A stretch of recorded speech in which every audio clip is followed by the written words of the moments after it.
நடத்தும் போது என்ன நடக்கின்றது என்ன நடக்கின்றது நம்ம போற கோட்டையாவை ஒளி விளக்க ஒளி கைலாத ஒளி விளக்க இந்த காளிகோட்டை ஒளி விளக்க காளிகோட்டை ஒளி விளக்க கைலாச ஒளி விளக்க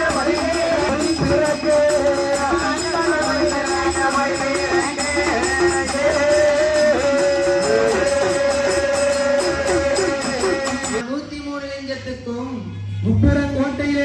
முப்புறங்கோட்டையிலே வைத்து நம் பூஜை செய்ய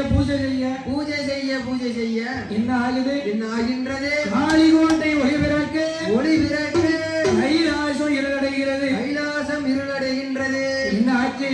காளிகோட்டை ஒளி பிறக்க லிங்கத்தையும் ஆமா யார் கொண்டு வந்தா கொண்டு வந்தார்கள் கொண்டு வந்து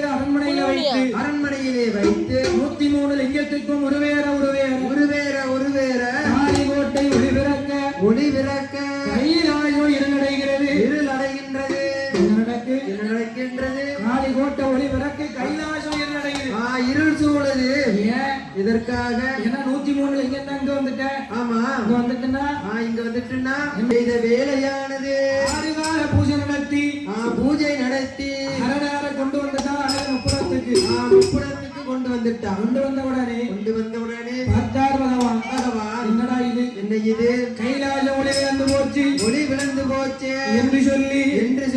அவர் என்ன செய்கின்றார் என்னையா செய்கின்றார் யாரை வரவழைக்காரு யாரை வரவழைக்கின்றார் பகவான் என்ன செய்யணும் தெரியாமல் பரிதவிச்சு போயிருக்காரு நிக்காரு யார் நிக்கா பகவான் நிக்காரு உடனே பார்வதியார் அண்ணனாகப்பட்ட கண்ணனை நினைக்கின்றார் எப்படி நினைக்கின்றார் என் வாழ்காடலில்